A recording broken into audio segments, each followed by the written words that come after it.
Salut à tous, je suis Jules Gustave et je vous souhaite la bienvenue sur Hors Zone, le podcast qui décortique les petites réussites et les grands succès. Avec ce podcast, j'interviewe des personnes, anonymes, artistes, entrepreneurs ou sportifs, qui ont entrepris de sortir de leur zone de confort. Mon objectif est de décortiquer leur cheminement de pensée, ce qui fait leur motivation et leur réussite au quotidien. Aujourd'hui, j'ai le grand plaisir d'accueillir Keiza Nubré-Grand-Bonheur. Bonjour Keiza. Bonjour Jude. Bonne année à toi. Meilleure année à toi. Meilleure année, exactement. Voilà. Quelles sont justement tes bonnes résolutions cette année, si tu en as pris? Écoute, j'avoue, non, j'en ai pas prise de résolution tout court. Parce que je me dis que, en fait, l'année dernière, j'en ai prise. Et puis, on a vécu un truc hyper inattendu. C'est vrai. Dès le début de l'année, en plus. Dès le début de l'année. Peut-être que je peux dire que je me suis dit que cette année 2021, je ne ferai que des choses qui me font du bien. Voilà. Vaste programme. Voilà, tu vois, donc... Voilà, très vaste programme et puis que des pensées positives, bienveillance et puis des choses qui me font du bien et voilà. Magnifique. Super. Bah écoute, je te souhaite une meilleure année, une très bonne année, exactement. Alors Keiza, moi j'aime bien démarrer assez vite le podcast. Toi Keiza, tu es une femme touche à tout. Tu es entrepreneur dans la communication, donc à la tête d'une agence de communication. On dit KS Communication, c'est ça? Oui, KS Communication. KS Communication. Tu es collaboratrice parlementaire, chroniqueuse sur Nofi, où tu animes l'écrin politique. Donc c'est une émission où tu donnes la parole aux personnalités importantes issues de la diaspora afro-caribéenne. Tu es quelqu'un de... Enfin, tu as quand même une certaine réputation. Honnêtement, moi, j'ai dit à plusieurs personnes que j'allais te recevoir. Tout le monde m'a dit « Ah, mais oui, Keiza Nubré, je la connais. » J'étais là, ah oui, mais qui ne connaît pas Keiza Nubré en Guadeloupe? Ok. Donc, voilà. Et en fait, alors, il y a sûrement d'autres choses en plus que je n'ai pas du tout citées là. Mais justement, avec ton expérience, avec un nom déjà bien installé, une carrière déjà bien remplie, et voilà. Est-ce que tu arrives encore aujourd'hui à sortir de ta zone de confort? Je sors très souvent de ma zone de confort, parce que quand on fait ce métier, on est obligé constamment de se réinventer, de réimaginer les choses, de replacer, de recomposer en fonction de l'activité qu'on va devoir promouvoir ou de la personnalité avec laquelle on va devoir collaborer. Donc on est toujours dans une zone de confort, mais je pense que cette histoire de hors zone, j'aime bien le nom de ton émission, Hors Zone. Merci. Je pense que j'ai l'habitude de devoir m'adapter, me réadapter. Je pense que j'ai une capacité d'adaptation assez rapide. Mon parcours de vie a fait que j'ai dû souvent m'adapter très vite et me réadapter très vite. Donc voilà, oui. Et puis, je pense que c'est toujours passionnant puisqu'on se donne, on relève des défis, donc on se donne aussi des défis. Pour ceux qu'on accompagne. Donc, quand on les accompagne, on a envie qu'ils réussissent. Donc, automatiquement, on est toujours obligé de se réinventer, de s'adapter, d'être proactif. Et voilà. D'accord, ok. Très bien. Du coup, on va pouvoir un peu détailler un peu tout ça. Moi, j'aime bien... j'ai pour habitude dans ce podcast de fonctionner par chapitre. Donc par séquence, par phase, quoi. Et du coup, on va fonctionner un peu comme ça encore. Donc d'abord, on va essayer de voir qui tu es. Donc pour faire un peu rapide, tu es né, tu as grandi en Guadeloupe. Jusqu'à quel âge tu habitais en Guadeloupe? Alors moi, je suis née en Guadeloupe. J'ai grandi, je vais dire, mon enfance Je l'ai passé au Moule, Ouais. à la rue Boulevard Rouget-le-Moule, où ma mère avait sa pharmacie et son immeuble. La fierté du Moule, c'est Voilà, ça? la fierté Ok. c'est vraiment un petit village, une petite ville très apaisante, très agréable. Et donc, on habitait au centre, au Moule, et puis on partait en week-end, toujours au Moule, à Sainte-Marguerite. On avait des chevaux, des animaux. Et c'était vraiment. Vous avez des chevaux quand tu étais Voilà, on petite? avait 2. Voilà. Ah ouais. Christine, une qui s'appelait Christine, je me souviens. Et on avait aussi des lapins, Ah ouais. des cochons, des bœufs, voilà. Ah ouais, donc enfance Et hyper heureuse, quoi. hyper heureuse avec, à Sainte-Marguerite avec mon père, ma mère et mes 2 frères à l'époque, parce que j'ai perdu mon plus jeune frère. Et puis ensuite, mon père avait déjà sa salle de sport à Pointe-à-Pitre, et on a quitté le Moule pour venir s'installer à Pointe-à-Pitre et ensuite aux Abîmes à Grand-Camp. Je crois que j'étais en 6e, hein, je repère ça à peu près ça, parce qu'au départ j'étais au lycée Carnot et puis après à Massabielle. Donc c'était dans cette zone-là. Et puis très rapidement, mon père a eu des clubs de sport à Paris. D'accord, Donc ok. dans le 20e, dans le 11e, à Orléans, à Mâcon. Donc, on est rentrés, parce que mes parents voyageaient beaucoup pour leurs affaires. Donc, en fait, mes frères et moi, on a été mis en pension à Joinville-le-Pont. D'accord. Et on devait être en 5e. Ah ouais, donc tu arrives quand même à Paris assez tôt. Voilà, assez tôt. Et puis, on a fait des allers-retours entre une scolarité, on va dire, dans l'Hexagone et une scolarité en Guadeloupe. Ouais. Donc, voilà, on a fait le va-et-vient. Et puis, à un moment, on était vraiment aux abîmes quand ma mère et mon père ont construit leur immeuble et leur salle de sport à Grand-Camp aux abîmes. Donc, on était là. Et puis après, moi, j'avais besoin toujours de partir, hein, de voyager. Généralement, quand on part tôt comme ça, c'est vrai qu'on n'a plus... quand on a découvert l'extérieur assez jeune, et du coup, généralement, ça ne nous quitte jamais. Hein. On a la bougeotte. Ouais, c'est vrai. Donc, c'est vrai que très tôt, donc, je me souviens à la période... une période, j'ai dit à mes parents que je voulais repartir en Hexagone, puisque je voulais faire une école de danse. Ah, bien sûr, c'était hors de question. Mes parents n'étaient pas du tout d'accord. On n'était pas une famille de saltimbanques. Ah ouais, on t'a vraiment dit ça? Voilà, donc c'était pas... voilà quoi. Il fallait être banquier, juriste, avocat? Non, je pense que ma mère aurait adoré que je sois pharmacienne comme elle. Mon père, non, il voulait juste que je bosse à la salle de sport. Ça lui suffisait largement. Ouais. Et donc, moi, j'avais envie de faire de la danse et ils n'étaient pas d'accord. Donc, du coup, j'ai fait la résistance et puis je me suis dit, je vais pas très bien travailler à l'école. Et puis, j'avais un pote qui s'appelait Dominique Lisette qui m'a fait découvrir un magazine qui s'appelait Danser. Et dessus, il y avait un formulaire pour s'inscrire dans une école de danse à Paris, l'Académie internationale de la danse. Et il fallait remplir le formulaire et passer l'audition. Et du coup, j'ai réussi à convaincre ma mère que je pouvais passer l'audition. Donc, elle m'a emmenée là-bas, dans le 16e, l'Académie internationale de la danse. J'ai passé l'audition et donc, du coup, j'étais on appelle ça en école à horaire aménagé, plus l'Académie internationale de la danse. Ah d'accord, donc tu as vraiment fait de la danse, tu voulais vraiment faire ton métier, tu es partie pour ça en fait. Voilà, je suis partie pour ça. Et puis, mais je ne voulais pas faire de la danse pour être danseuse et être sur la scène. Hein. J'avais envie de faire de la danse pour revenir en Guadeloupe, pour m'occuper des gens, faire des choses. Voilà. Et puis, j'avais déjà monté une association avec des copines. On dansait partout. On se faisait payer 10 francs. On dansait. Donc, tu étais même professionnelle. Voilà. Je ramenais des sous, tu vois. Et puis, je montais des groupes de danse. Enfin, voilà, j'étais dans cette mouvance-là. Et puis après, je crois que je suis partie en vacances avec mes parents à Miami. Et j'ai dit, mais moi, c'est ça que je veux.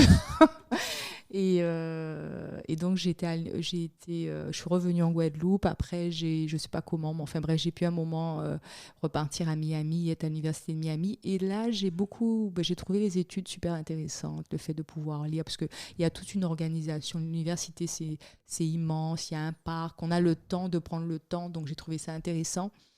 Et puis, après, je suis rentrée encore en Guadeloupe. Donc, en fait, tu t'es retrouvée à l'université à Miami. Justement, je voulais te demander, parce qu'il me semble que tu es diplômée de l'ESC Montpellier aussi. Je suis de ESICAD. ESICAD. Je crois que ça s'appelle l'USC maintenant, je ne sais plus comment ça s'appelle, mais c'était ESICAD à l'époque. En tout cas, c'était à Montpellier. Oui, à Montpellier. Parce que du coup, j'avais l'impression que c'était un double diplôme que tu avais fait, mais non, pas du tout, en fait. Alors, mon parcours est complètement, comme tu dis, atypique. Ouais.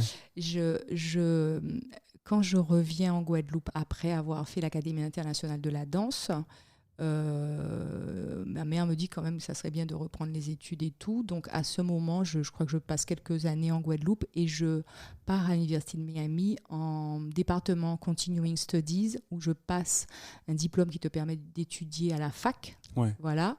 Et après ça, je reviens en Guadeloupe et je pars à la République dominicaine dans un établissement qui s'appelle Dominicano Americano où je fais l'équivalent d'un BTS, un truc comme ça.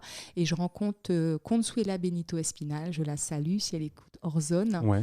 Et qui est une fille de mon âge, okay. Qui est d'origine martiniquaise, moitié martiniquaise, okay. moitié guadeloupéenne. Et donc, on se rencontre dans une espèce d'hôtel où vont tous les Français le week-end bruncher. Et elle me dit, qu'est-ce que tu fais ? Je lui explique que je fais de l'import-export et que je fais ci, je fais ça. Elle me dit, j'aurais bien aimé voir où tu travailles. Et en même temps, je travaillais et j'allais à l'école. Et elle était en stage à l'époque. Elle faisait un BTS import-export. Et puis, elle vient... Donc là, tu travaillais déjà, en fait. Oui, je travaillais. Mais chez moi, j'ai toujours travaillé. J'allais à l'école, mais on travaillait déjà. Ok, d'accord. Okay. Et tu étais installée à Miami ? Non, j'étais à Saint-Domingue, à la République dominicaine. Okay. Quand je pensais, ok, très bien. Donc en fait, Miami, j'ai fait que des études. En fait, okay. J'ai fait des études. Je suis pas restée très longtemps, et je suis revenue en Guadeloupe et j'avais envie de repartir quelque part. Et c'est là qu'on m'envoie à la République dominicaine. Okay. Ouais, je vois. Voilà. Et quand je rencontre Consuela, c'est elle qui me dit, mais c'est incroyable ce que tu fais, c'est génial. Quelle étude tu as fait ? L'Académie internationale de la danse, pas grand-chose. Et du coup, elle me dit, mais tu sais, il y a une école qui s'appelle ESICAD qui est à Montpellier, tu devrais la faire, fais-la. Elle m'envoie le dossier quand elle retourne à Montpellier. Je le remplis et je dis à mon papa, ça y est, je suis prête, je vais faire des études. Il me dit, mais c'est quoi ça ? Enfin, voilà. C'est une lubie. J'envoie le dossier et je dis à mon papa que j'ai réussi l'entrée. Alors que c'est faux. Hein. Donc, je pars avec ma malle chez Consuela et là, je fais les examens pour rentrer à l'école et du coup on me dit le BTS ça va être trop simple, on va te mettre en marketing, voilà. Et là je reste à Montpellier plusieurs années où je passe mon diplôme de marketing international. Ok, d'accord, c'est un master en fait, un master. Voilà. Ok, super, très bien. Et alors, mais ça c'est quoi ? C'est début 90 ça. Parce qu'il me semble qu'après, ta boîte, tu l'as créée en 2004. Parce que j'ai détaillé un peu ton profil LinkedIn, tu vois. Ouais. Et j'ai vu ta boîte, tu l'as créée en 2004. Tu as fait quoi entre les études entre les études, la fille qui commence à avoir chaud. Donc, j'enlève ma veste. Donc, en fait, après, je reviens en Guadeloupe, après tout ça. Je reviens en Guadeloupe, après mes études à Montpellier et tout. Et je travaille avec mon papa à la salle de sport pendant 7-8 ans. Ah oui, d'accord. Okay. Donc, très bien. Et quand mon père me demande de travailler à la salle de sport, je travaille à la salle de sport et en parallèle, je m'inscris au CREPS et je passe mon brevet d'état des métiers de la forme. D'accord. Donc, j'ai un brevet d'état des métiers de la forme et je travaille pour mon père pendant 8 ans. Et tu fais quoi ? Alors, je donne les cours de fitness. Donc, je donne des cours d'aérobic, de step, de tout ce que tu veux. Des cours d'abdo fessiers. Je gère la salle. Je m'occupe des plannings. Je fais des inscriptions. Bonjour, chez Pop Nubré écoute. L'abonnement coûte tant. Mais comme j'ai fait du marketing, je fais aussi les campagnes promotionnelles. Je fais une émission à la radio avec Jean-Pierre Sturne. Je fais une émission à la télé à toutes les vacances. Donc, tu es déjà une femme publique. Je suis super à fond. Je ne sais pas comment je faisais. D'accord. J'organise le championnat de fitness d'aérobic. Ah ouais, okay. J'organise le premier championnat de gymnastique sportive. J'appelle à Paris pour avoir la carte de la Fédération française de gymnastique et tout. Je monte une association qui s'appelle Les Amis du Fitness. Et donc, j'organise des compétitions de fitness en Guadeloupe tout en gérant la salle de mon père où je donne 10 cours par jour. Hein, voilà. D'accord, ok. Mais en fait, c'est un peu ça. C'est un peu comme si tu avais déjà commencé ta boîte depuis ce moment-là, en fait. Alors, j'ai toujours voulu, en fait, faire de l'événementiel parce que je prépare aussi les Miss Guadeloupe et tout ça. Je leur apprends à marcher à travers moi, avec mon association. Donc, j'avais déjà monté une association où je faisais déjà ça. Okay. J'organisais des événements, je m'occupais des gens et tout ça. Donc, j'ai toujours voulu, en fait, m'occuper des gens, organiser des trucs et tout ça. Voilà. C'est ça, ok. Ok, je comprends maintenant pourquoi Keys Communication derrière, effectivement. Voilà, en fait, le nom, je l'avais déjà depuis en Guadeloupe. Hein, voilà. Donc, ok, très bien. Et du coup, alors, Keys Communication, c'est quoi ? C'est une agence de communication base 360, mais qui est quand même beaucoup dans la com institutionnelle, l'événement. Non, j'ai l'impression que j'ai eu, en fait. Non. Oh, on a l'impression que je suis beaucoup dans la com institutionnelle parce que c'est vrai que je travaille aujourd'hui pour un député. Donc, c'est vrai que je dis toujours que j'ai vraiment la chance d'avoir pu travailler dans des domaines très différents, puisqu'au départ, à Paris, quand je commence ça, on va dire que j'ai toujours voulu faire ça. Je ne sais pas encore comment je vais le démarrer, mais je le démarre parce qu'en fait, il y a des sportifs de haut niveau qui me demandent de faire ça pour eux, de les aider parce qu'ils doivent passer à la télé, de m'occuper d'appeler les médias, etc. Okay. Et donc, du coup, je commence à Paris à faire ça tout en travaillant dans une salle de sport en parallèle, à faire ça pour des sportifs de haut niveau. Et puis ensuite, je rencontre des gens qui font des événements culturels qui me demandent de faire ça. Donc, à l'époque, je fais du celebrity marketing parce que je croise un peu on va dire, mon carnet d'adresses, on va dire, de sportifs de haut niveau et de personnes qui veulent créer des événements culturels où je leur ramène du monde peut-être plus médiatisé sur le plan national parce qu'on sait très bien que on va dire les Afro-Caribéens sont très plus facilement médiatisables à l'époque quand ils sont sportifs de haut niveau. Donc en fait je fais du celebrity marketing, ça s'appelle du celebrity marketing. Tu as un événement, moi je te ramène quelqu'un connu qui va faire un coup de projecteur parce qu'il sera présent, etc. Voilà, donc je démarre comme ça avec des gens qui font du théâtre ou alors par exemple avec quelqu'un qui s'appelle Muriel Tramis qui avait créé à Paris Paris Cité Noire, un truc comme ça. C'était une chasse au trésor qui avait lieu à Paris et qui permettait aux gens de faire un tour de Paris et de trouver des lieux où il y avait une présence, une activité d'une personnalité du monde, on va dire, politique ou noir. Donc voilà, et de fil en aiguille, les choses se font comme ça. Et du coup, dès le départ, tu avais déjà une stratégie quand tu as créé ton agence, ou est-ce que c'est tu as simplement continué à ton compte ce que tu faisais déjà dans la salle de sport? Alors non, quand j'ai quitté la Guadeloupe, parce que je quitte la Guadeloupe avec ma fille, hein, et je travaillais dans une salle de sport. Je sais que j'avais envie de faire ça, mais bon, il fallait d'abord travailler, avoir une fiche de paye, prendre un appartement, enfin voilà. Et donc là aussi, j'ai fait du hors-zone parce que je suis partie contre l'avis de tout le monde. Donc, et j'avais déjà une fille de 18 mois, donc il fallait déjà assurer le quotidien. Donc j'ai assuré le quotidien en travaillant pour, à l'époque, c'était les Vital. En tant que commercial, parce que je ne voulais pas travailler en tant que prof, parce que je voulais être plus avec ma fille. Et donc, du coup, je travaillais en tant que commercial. Pour moi, j'allais gagner de l'argent plus facilement. Et je travaillais aussi pour Reebok.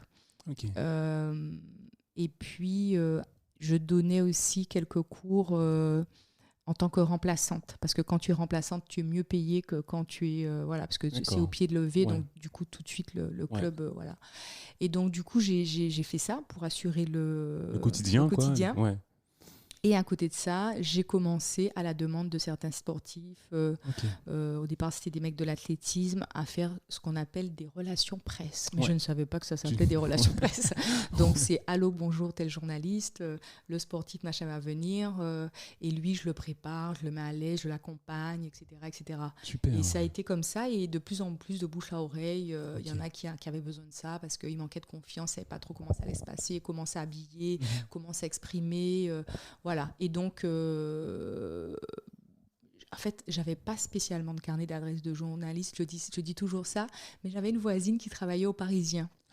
Et donc, du coup, de fil en aiguille, les choses se sont faites comme ça. C'est du réseau. Voilà. Hein. Et d'ailleurs, elle m'avait fait un article dans Le Parisien à l'époque. Tu vois, oui, donc, d'accord. Ouais.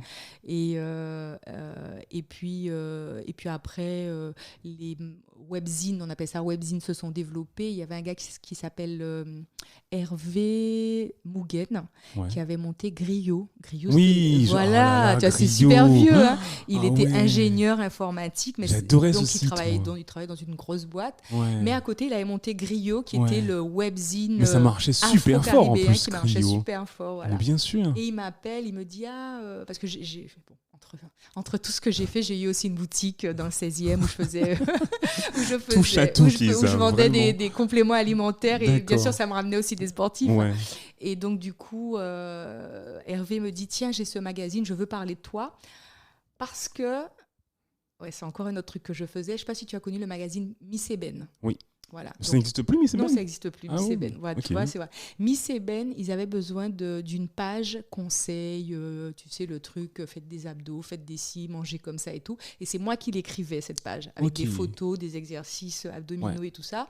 Et donc, Hervé Mouguen m'a connue via Miss Eben et me dit je veux faire un article sur toi. Mais du coup, on ne parle pas que de mon activité, mais on parle politique, on parle racisme, on parle plein de choses. Et puis voilà, on parle. Et il me fait un article. Et puis cet article, il est sur le digital. Et tu sais très bien, le digital, ça reste. Et puis les gens peuvent taper et puis ils retrouvent ton nom. Et puis de fil en aiguille, je continue mon activité. Du coup, je ne suis plus du tout dans la boutique puisque mon activité grandit. Je rencontre Babette de Rosière dans son restaurant et puis je vais à côté d'elle, je lui dis voilà, est-ce que vous avez un très beau restaurant, j'aurais aimé organiser des dîners, j'ai un concept qui s'appelle les soupers causeries de Kéza et j'aurais aimé organiser des dîners où on ferait venir des gens de milieux très différents, mais des afro-caribéens, aussi ce que j'appelle les franco-gaulois, quoi, pour ne pas dire le blanc, et on aurait des débats, des sujets, et voilà, et puis vous allez gagner de l'argent dessus. Moi, je vends le truc, je vends le couvert, et vous, machin, etc. Et puis elle me regarde et me dit vous avez l'air bien éduqué, vous. Ok, j'accepte. Tu as juste été voir Babette de Rosière comme ça. Voilà, tu vois. Pourtant, Babette de Rosière, non, j'ai pas fait comme ça. Non, en fait, j'ai un ami qui m'a invité à dîner dans son restaurant. J'ai trouvé ça super chic. C'est dans le 16e, très chic, et avec Avenue Kléber ou un truc comme ça. tout était chic chez elle et je trouvais ça génial. Et donc un autre jour quand j'y vais, je lui demande ça. Et elle me dit, j'ai mieux pour vous, vous n'allez pas recevoir de restaurant, j'ai l'étage, elle avait un salon privé, étage en haut.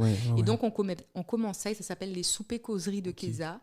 Et là, j'invite des journalistes, je vais à l'Audace, j'invite des journalistes, j'invite des personnalités. À l'époque, Madame Paul Angevin n'était pas encore ministre, n'était même pas encore à la mairie de Paris, elle vient à mes dîners, Claudie Siard, enfin, de fil en aiguille. Et du coup, ça me donne aussi du travail. Donc du réseau, et j'ai plus le temps de faire ces dîners-là. Donc, c'était des dîners où il y avait 10 hommes, 10 femmes. Je voulais pas qu'on soit très nombreux. Et je faisais toujours venir un jeune qui avait besoin de se faire son carnet d'adresses. Et je faisais ça aussi à l'époque avec l'aide de Christelle Théophile, qui est aujourd'hui journaliste ici. Voilà. Donc voilà. Donc, après, j'ai eu... mon activité s'est développée, j'avais plus du tout le temps de faire ça. C'est super, en fait. Il y a vraiment un lien, en fait, dans tout ce que tu as fait, quand même. Tu as réussi à mapper un peu toutes tes activités. Et au départ, autour du sport. Après c'était de la relation publique. C'est assez intéressant, en fait. Ouais, c'est passionnant. Parce qu'en fait, quand tu regardes, quand tu commences à travailler avec un sportif de haut niveau, c'est vrai que lui, il a des objectifs très précis, mais il a besoin aussi de parler, il a besoin de dire où il a des faiblesses, où il ne se sent pas à l'aise, de s'épancher et puis et d'être motivé. Même si on voit les champions comme ça, ils gagnent, mais ils ont un moment besoin de se rassurer. Et toi, tu es là aussi pour les rassurer. Et quand ils sont invités dans les médias, avant de pouvoir y aller seuls, ils ont besoin d'être accompagnés, d'être coachés sur leur tenue vestimentaire. Mais attends, mais ils peuvent pas faire ça tout seuls, les gars. Je sais pas. En fait, si tu veux, ils ont autre chose à penser.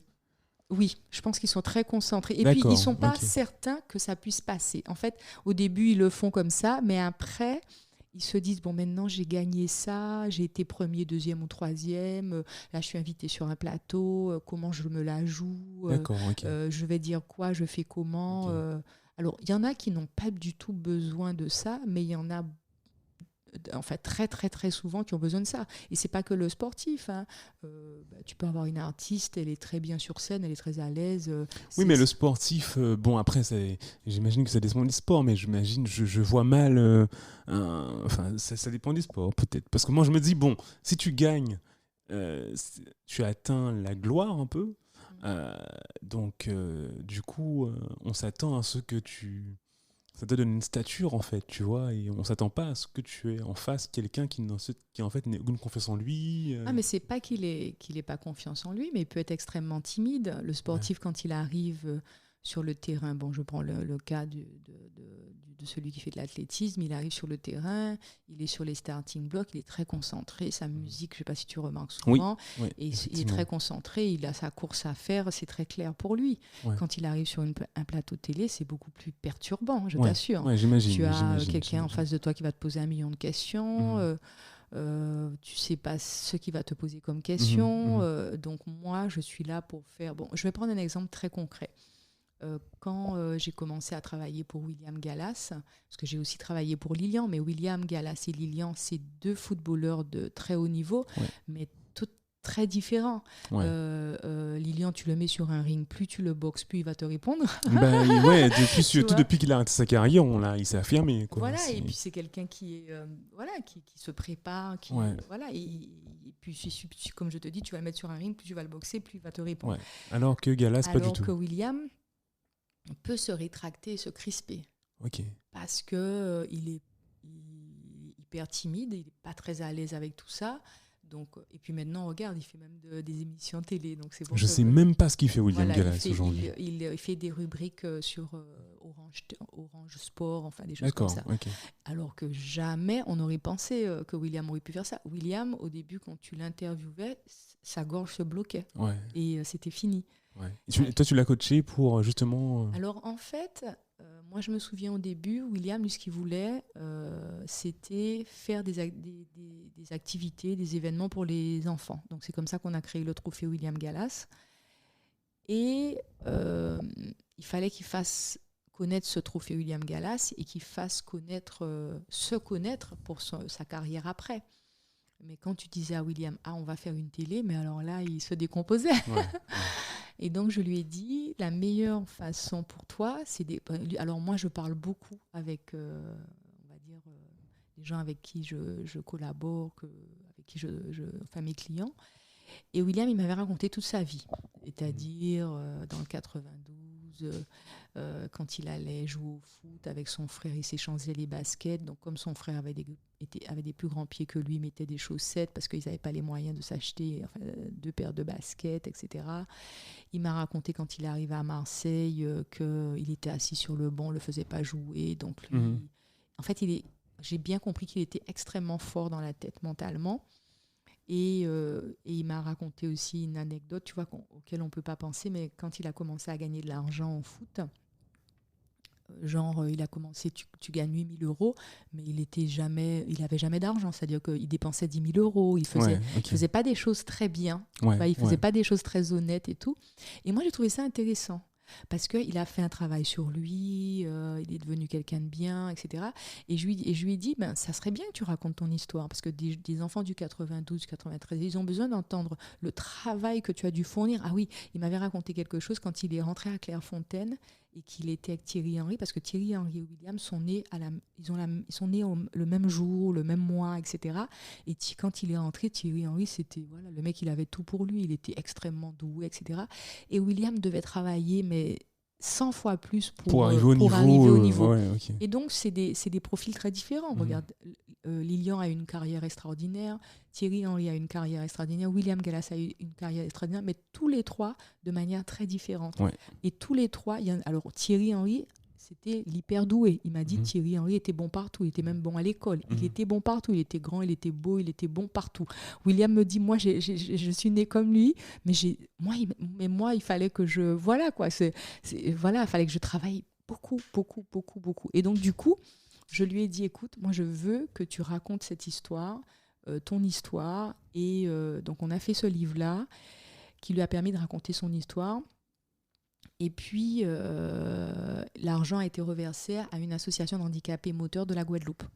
D'accord. Et donc, ça lui a permis d'aller sur le plateau. Et comme il connaissait son histoire et qu'il était à l'aise avec son histoire... Il se racontait tout seul. C'était plus fluide pour lui. Ouais. Et quand il a eu... Parce qu'il y a souvent eu des polémiques avec William, et qu'il était invité sur des plateaux comme Le Petit Journal et tout ça, je lui disais... un jour, on l'avait traité de cancre. Tu vois, il y avait eu une polémique sur le truc de cancre et il devait aller... il devait faire le Petit Journal pour quelque chose de bien précis, mais on savait très bien qu'ils allaient revenir sur ce truc comme quoi il est un cancre. Et je lui ai dit, à ce moment, tu vas lire un poème. Et j'avais trouvé un poème qui parlait du cancre. Et on a travaillé ensemble et je lui ai dit, quand on va te parler de ça, tu liras le poème. Et quand il a fait ça, c'était waouh, les gens étaient... Parce qu'en fait, il n'avait rien besoin de dire de plus, quoi, parce qu'il avait expliqué ça.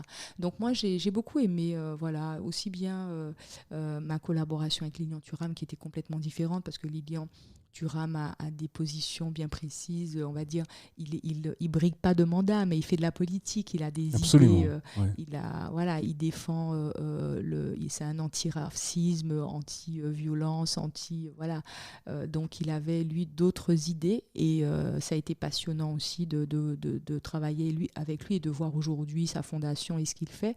Et William dans un autre registre aussi, c'est vraiment des profils très différents et aujourd'hui je collabore avec Chantal Loyal qui a monté un festival, donc c'est encore autre chose. Le député Olivier Servat, c'est encore autre chose, mais c'est tout aussi passionnant. Voilà. Et alors, pour revenir un peu à ton agence, tu travailles seul, hein? Alors, en fait, dans mon agence, on est à 3 maintenant. D'accord. On est à 3. Et après, en fonction de l'ampleur du travail, je sous-traite certaines choses. D'accord, ok. Donc, tu bosses aussi avec des prestataires et tout ça. Ok, d'accord. Ouais. Et par rapport... Alors, tout à l'heure, je t'ai demandé comment tu fais pour te mettre pour sortir de ta zone de confort. Justement, est-ce que tu pourrais me raconter ton plus grand échec avec ta boîte? Alors, c'était dernièrement. Il y a Momo. Momo, c'est le frère de Jamel Debbouze, qui m'a appelé, qui m'a dit « Faut que tu t'occupes d'une fille. Elle est footballeuse, elle joue au Barça. » Ouais. Et donc, je lui ai dit, j'ai jamais bossé pour des sportives féminines. En plus, elle joue au Barça. Ça, on est en plein Covid. Il me dit, oui, il faut... Alors, je ne vais pas citer son nom parce qu'en fait, l'objectif un petit peu de cette joueuse, c'est de pouvoir revenir jouer à Paris. Mais c'est compliqué parce que si tu veux retourner jouer à Paris, il faut que tu le dises un moment. Et si tu ne le dis pas, on ne le sait pas. Mais en même temps, si tu le dis, le Barça, enfin, c'est très complexe. Ouais, ok. Et donc, elle est très jolie, super jolie, une super chevelure et tout. Et j'ai dit à Momo, ok, il faut que je la rencontre, il faut que je lui parle et tout. Mais du coup, on ne pouvait pas trop voyager parce qu'il y avait le Covid. Tout était compliqué et je ne le sentais pas. Et je disais à Momo, tu sais, j'ai du mal, moi j'ai vraiment besoin de rencontrer les gens quand même la première fois. Il faut que je leur parle, surtout si c'est des sportifs. Le sportif, il est fragile, un jour c'est oui, un jour c'est non, c'est complexe et tout ça. Il me dit non, on va faire un truc on va faire une visio d'abord avec le patron d'une agence qui est basée à Monaco. Donc, je ne citerai pas les noms parce que ça, c'est des genres de choses que je... Voilà. Et donc, on fait cette conférence et le gars me dit oui, je vais vraiment prendre tout le sport féminin, etc. Mais on veut que tu commences par elle et tout ça. Et je me dis ouais, d'accord, allez, Keza, c'est un autre défi, vas-y, on y va. Ouais. Et j'ai cette fille au téléphone, super sympa, super enthousiaste, tout bien et tout. Et on commence à bosser ensemble. Et comme je vois qu'elle est très jolie, je me dis, ok, elle veut pas trop dire, je comprends, parce que si le club apprend, bref, c'est compliqué, on va. Et elle me dit qu'elle adore la mode. Donc je lui dis, il faut qu'on arrive à te trouver une marque qui veut t'habiller, comme ça elle t'habille, on fait des séances photos. Enfin, c'était impossible puisqu'il y avait le Covid. Ensuite, j'appelle parce que j'ai quand même un carnet d'adresses de journalistes sportifs, puisque je les connais depuis des années. Je parle d'elle en disant, les mecs, commencez pas à dire partout qu'elle veut partir à Paris et tout ça, mais qu'est-ce qu'on peut faire et tout ça. Ils me disent rien, tu vois, ils me disent rien, pour plein de choses que je ne vais pas décrire, parce qu'en fait, il y a l'âge qui avance, enfin bref, c'est compliqué. Ouais. Donc du coup, je me dis, mais comment je vais faire ? J'ai aucune... Et comment je leur annonce ça, quoi ? C'est compliqué, quoi. C'est compliqué, surtout si la personne, il faut en parler, mais elle ne parle pas. C'est super difficile, quoi. Il faut faire un portrait. Donc j'ai vu avec un gars qui bosse aussi pour le JDD, tiens, essayons de faire un portrait et tout. Et en fait, il me dit, ok, je gère pour qu'on fasse un portrait. Mais sauf que le week-end, on se voit avant... Et le week-end d'après, son équipe perd le match. Donc, en fait, tout tombe à l'eau, en fait. D'accord, ouais. Et donc là, j'étais super mal. Et j'avais... Ah oui, après, j'ai eu une autre proposition. Il y a un gars qui m'appelle... Toujours pour le même... Pour la même... Non, c'est-à-dire qu'en fait, j'essaie de trouver des solutions. Ouais. Et dans ce truc-là, il y a des choses qui arrivent. Par exemple, il y a une fille qui m'appelle, qui me dit, on va faire le truc de la gazelle, là. On a besoin d'une égérie. Tu sais, le rallye de la gazelle. Ouais. On a besoin d'une égérie parce que c'est un truc du cancer, blablabla. Je dis, tiens, on va la prendre. Ouais. Mais du coup, Covid... qui perdure, donc il n'y a rien qui se passe. Ouais. Ensuite, après... Et tout ça toujours dans l'objectif en fait, j'essaie de trouver des solutions pour parler d'elle. Pour parler d'elle, pour que le PSG puisse se rendre compte qu'elle veut... Il faut qu'à un moment que la personne, même si elle est footballeuse, sport féminin, c'est très bien, mais il faut la rendre populaire, en fait. Okay, il faut qu'elle sorte de la zone... Elle est footballeuse, certes, mais il faut qu'elle fasse les plateaux, il faut qu'elle soit... il faut qu'à un moment, qu'elle puisse bouger dans les plateaux, qu'elle soit évitée dans des trucs complètement différents, qu'on parle de nana, de trucs complètement bateaux, mais qu'elle puisse être visible, qu'elle puisse venir au match, qu'on puisse... Il faut faire des relations presse, des relations publiques. Il faut qu'on la voit sortir du lot, quoi. Tu vois ce que je veux dire ? Ouais. C'est un peu ça. Tu vois, ça lui donne de la valeur en plus par rapport au club. Fait. Et donc, au moment où ça coince partout, il y a un gars qui m'appelle et qui me dit, voilà, on va faire un truc avec Nicolas Anelka qui vient tel jour, machin, pour les jeunes joueurs et tout. Ouais. Et je dis, génial. Eh ben, faut la mettre sur ça, quoi, tu vois. Et elle me dit, je sais pas. Oh là là, on dit, why. On dit, j'ai déjà fait tout ça de trucs pour toi derrière. Il y a moins gaz, tu vois. Je me suis dit, bon, d'accord, je sais pas. Après, je lui dis, tiens, au Barça, tu connais les gars qui jouent au Barça, mais masculin, je lui donne des noms de quelques footballeurs et tout. Et je lui dis, bon, on pourrait faire un espèce d'interview qui explique pourquoi les femmes sont moins bien payées que les hommes. Enfin, il faut trouver une solution, il faut nous parler. Ouais. Tout ça, en proposer, c'est... je sais pas. Bon... Et puis voilà, donc c'était un gros échec pour moi. Mais et finalement, rien ne s'est passé. Rien ne s'est passé, mais je sais, enfin, moi, dès le départ... Tu le sentais pas, de toute façon. Je me suis dit... Mais quand c'est comme ça, t'es payé pour ça ? Parce que si tu veux, oui. D'accord. Oui. En fait, elle l'a signé avec une agence qui s'appelle les Triple A, et c'est Triple A qui m'a demandé de faire ça. D'accord. Mais en fait, après, je me suis rendu compte qu'en fait, il y a au moins Bitala qui... eux-mêmes. Oui, d'accord, ok. Ouais. Et donc, du coup... et en plus, moi, je suis très mal si j'ai pas de résultat. Je peux pas continuer à être payée si j'ai, au bout de 3 mois... Voilà. Et c'était dommage parce que j'étais super contente. Tu vois, je me dis, tiens, le football féminin n'a jamais fait ça. Mais rien à faire. Et ça, tu l'as vécu comme un échec personnel? Ah ouais, je l'ai vécu comme un échec personnel. Et en plus, je savais parce que quand c'est des sportifs, si je les ai pas rencontrés, je les ai pas sentis, je sais pas qui c'est. Parce qu'ils sont fragiles. Ils sont, je sais pas comment expliquer ça. Non, mais ils sont fragiles. C'est-à-dire que je dis là, c'est oui, demain, c'est non. Ou à 1h, c'est oui. À 4h, c'est je ne sais pas. Ouais, tu vois c'est de la volatilité, là. C'est pas de la fragilité. C'est de la... Comme on dit, on t'emboie des bondas. Tu vois, Voilà. Ouais, c'est des persos. C'est dur. C'est pas évident, tu vois. C'est pas une critique. Tu sais, en fait, c'est. Je sais même pas comment expliquer ça. C'est-à-dire qu'ils peuvent se mettre en danger. Mm-hmm. Ils peuvent se mettre en danger. Et en fait, il faut avoir le courage de se mettre en danger. Mm-hmm. Il faut avoir les couilles de se mettre en danger. Mm-hmm. Et tout le monde n'a pas ça. Tu vois. Après, je parlerai pas de footballeurs que je connais qui les mecs ils ont pas peur quoi parce qu'ils savent c'est soit ça passe soit ça casse mais faut nous aille quoi tu vois et si tu te mets pas en danger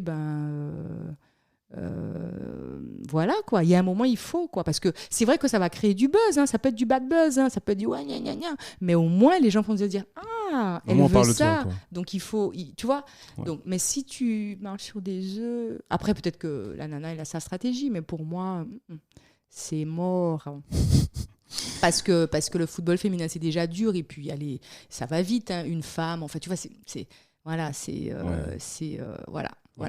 Je peux pas en dire plus parce que ça se fait pas et que j'ai bien compris. Tu vois, surtout que là, je retravaille avec justement un agent. Donc, et puis en fait, ils ont tellement la pression. Il y a tellement d'enjeux, de contrats, d'argent, de ci, de ça que il faut les protéger. Donc, c'est pour ça que c'est super important de les rencontrer d'abord, qu'ils aient confiance en toi, tu vois. Voilà. Bon, j'aimerais qu'on parle de... Il y a un truc que j'ai pas compris dans ton parcours. Ouais. C'est Roxel. Ah oui. Alors Roxel, attends. C'est une boîte. T'étais salarié, Alors, Roxel, au début, j'étais pas salariée. Après, à un moment, j'étais salariée. Après, j'étais plus salariée. Donc, en fait, tu as fait parce que l'image que j'ai eue de toi quand j'ai préparé l'interview, c'est que tu as... Bon, je ne connaissais pas toute la phase sportive d'avant, case communication. Mais je me suis dit, tiens, Roxel, on dirait qu'elle a fait une question dans le privé. Alors qu'en fait, c'est pas que tu as bossé dans le public, mais c'est que comme tu as beaucoup fait des relations publiques, relations presse, tout ça, donc c'est pour ça que je te dis tout à l'heure que pour moi, c'était de la com institutionnelle, ce que tu faisais, de la com institutionnelle, parce que je me disais, bon, Keïsa, c'est la chose politique, c'est la chose publique, voilà. Et là, je vois Roxel, je me dis, c'est bizarre. Et en plus, Roxel, je sais plus ce que c'est, j'ai noté, mais enfin, en gros, je me souviens. Un club privé. Ouais, elle a bossé pour une boîte privée pendant 2 ans. Pourquoi ? Voilà. Qu'est-ce qui s'est passé ? Alors, je t'explique. À l'époque, je suis partie. Il y a une période où j'ai rencontré quelqu'un et je suis partie. J'ai suivi cette personne qui travaillait en Suisse. Ouais. Pour Johnson Electric, enfin cette personne, mon mari. Oui, j'espère qu'il ne va pas entendre ça. On va le rassurer. Voilà, j'ai rencontré mon mari qui lui a été, on va dire, on dit ça, chassé. Il a eu chasseur de tête pour partir bosser pour Johnson Electric en Suisse. Ouais. Donc du coup, il me demande de le suivre. Je réfléchis un peu, j'ai un peu peur, mais bon, du coup, je pars en Suisse. Et donc tu quittes tout ce que tu as mis des années à construire. Voilà, tout ce que j'ai mis des années à construire. Okay. Et il y a quelques personnes qui me font bosser, comme Marina Marville qui a monté les salons Beauty Color. Les salons, tu sais, B2C sur tout ce qui est cosmétique, beauté des femmes noires et métisses et tout ça, qui fait des gros salons à Paris et qui travaille avec moi sur la com, enfin, c'est qui me prend pour la com et réfléchir au nom du salon. On avait fait Beauty Color, le salon qui aime toutes les femmes, les choses comme ça. Donc, je viens à Paris de temps en temps et je bosse de chez moi en Suisse. Et j'ai une de mes connaissances qui m'appelle un jour, qui me dit, quand tu es à Paris, ça serait bien qu'on se voit. J'ai monté un truc. Ça s'appelle Roxel. Ça, c'est ça, c'est la... Non, ça n'a rien à voir avec je me ça. disais, wow. Ok. Et elle m'explique en fait qu'elle veut développer une plateforme sur l'art de vivre. Ok. Tu vois, c'est pas un domaine que je connaissais. Enfin, oui, je sais ce que c'est, mais bon, voilà. Bah, l'art de vivre, ok. Voilà, mais... l'art de vivre, c'est vaste, hein, l'art de vivre. Oui, mais ça peut faire un lien avec le sport, peut-être. Tout à fait. Ouais. Alors, pour elle, l'art de vivre, parce que faut que je t'explique tout le truc. Pour elle, l'art de vivre, c'est prendre le thé, les meilleurs brunchs de Paris, la jet set, parce que c'est un peu son milieu. Voilà. Okay. Et moi, l'art de vivre, ça va être le gars qui est culturiste, donc il a une manière de manger. Enfin voilà, c'est un art de vivre, quoi. Tu rentres dans ça, voilà, ou le végétalien, le végétarien, tu vois, c'est ça aussi l'art de vivre. Et donc du coup, elle me dit, je vais monter une plateforme où on va pouvoir partager entre nous notre art de vivre. Et quand, par exemple, quelqu'un a le même art de vivre que toi, il te connecte sur des adresses qui te ressemblent.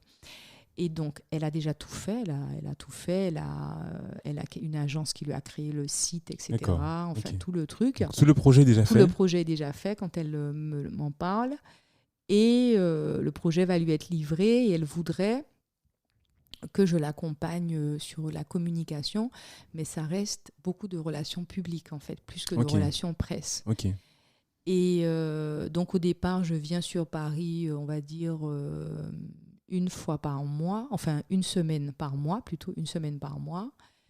et ensuite 2 semaines par mois, et le projet grandit de plus en plus, elle prend des bureaux, avenue Hoche, et en fait, mon taf, c'est d'aller avec elle et on teste les meilleurs...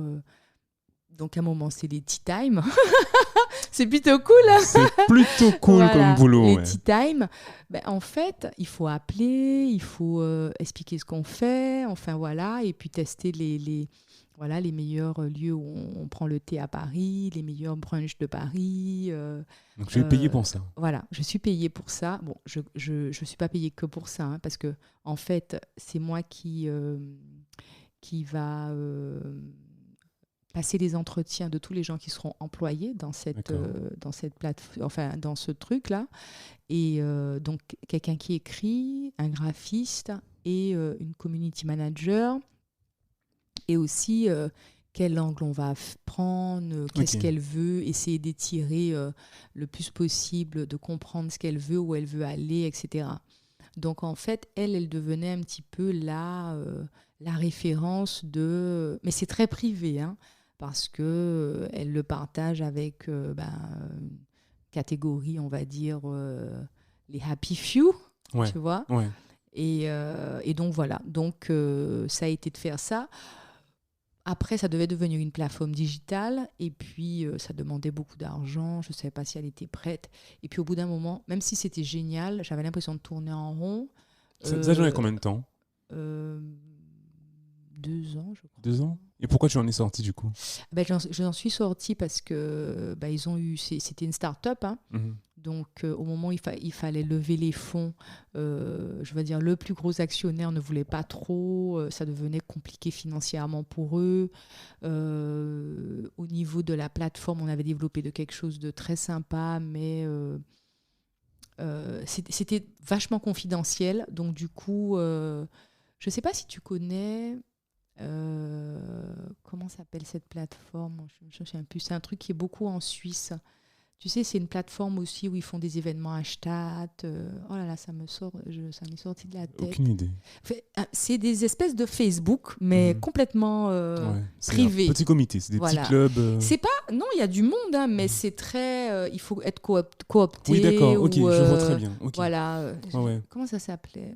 Je vois très bien. J'ai pas de nom en tête, mais il y en a un comme ça, voilà. Et donc après, moi, je pense que j'avais fait le tour. Ouais. Et financièrement, il fallait à un moment lever des fonds, il fallait comme on dit, sortir de sa zone de confort. Et je pense qu'elle avait du mal à sortir de sa zone de confort parce que elle dépendait aussi de l'actionnaire qui mettait beaucoup d'argent, parce que c'est énormément d'argent dans ça. Ouais. Donc du coup, après, à la même époque, il y avait la campagne électorale de Valérie Pécresse, où Babette avait été sollicitée sur une liste. Voilà. Effectivement. Et elle m'appelle pour me dire je veux que tu m'accompagnes dans ça, plus mon Et là, tu es en Suisse toujours? Non, ah oui. Entre-temps, tu retournais à Paris. C'est-à-dire qu'au moment, on va dire quelques mois avant la campagne de Valérie Pécresse, je prends la décision de venir parce que j'en avais assez de faire le va-et-vient, parce que Roxelle me prenait de plus en plus de temps. Je passais tout le temps mon temps dans le train. Ouais. Et à un moment, j'en pouvais plus. Donc, je me suis dit, je vais moi m'installer à Paris et mon mari fera le va-et-vient. Mauvaise décision. Parce que Paris t'appelle et Paris fallait rester en Suisse. Ah bah oui. non, j'étais très contente de rentrer à Paris. Mais bon, voilà. On va dire que... En plus, en Suisse, on s'ennuie un peu en plus. On s'ennuie un peu, mais il y a autre chose. Mais c'est vrai qu'on s'ennuie un peu. Mais ça a été une catastrophe pour mon mari. Parce que c'est pas du tout la même vie, les mêmes propositions de travail. Ouais. Enfin voilà. Donc ça nous a mis hors zone, vraiment et lui, hors zone. Suivi du coup dans le sens inverse. Dans le sens inverse. Et là, ça a été du hors zone pour lui, mais voilà. Donc c'était pas facile. Ouais. Ok. Voilà un peu ce que c'était Roxelle. L'histoire sur Roxelle. Ok, très bien. Alors maintenant, je voudrais qu'on aborde l'émission. La fameuse émission L'écrin politique. Ah oui, ça aussi. Parce qu'il y a l'écrin politique. Et l'écrin politique, c'est quoi du coup? Parce que, alors, l'écrin pour politique... ceux qui ne connaissent pas, alors, l'écoute de Orson, c'est beaucoup Paris, beaucoup France, tout ça. Et un peu Guadeloupe, tout ça. Mais bon, tout le monde ne connaît pas forcément l'écrin politique. Et Nofi d'ailleurs. D'accord. Donc, c'est quoi Nofi? C'est quoi l'écrin politique? politique? Nofi, c'est la contraction de Noir et Fier. C'est une plateforme qui a été montée par Christian Zelat. Et puis sûrement plein d'autres personnes, mais bon, je le connais plus.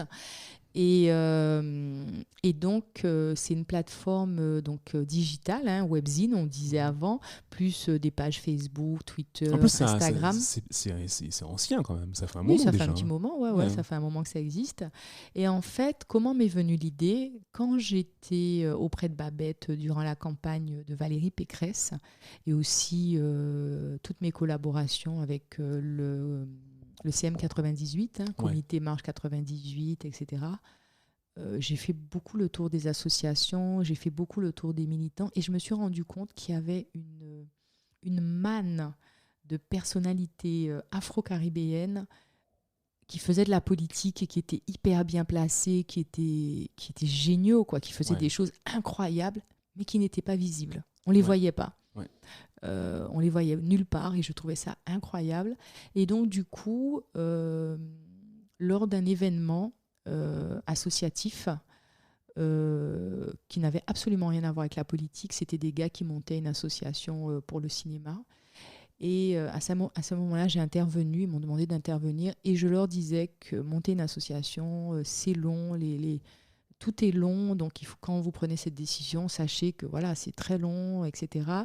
Et bref, je parlais des associations, je prenais comme exemple le CM98, je prenais tous ces exemples d'associations afro-caribéennes qui ont mis 20 ans à réussir à réaliser des choses et tout ça.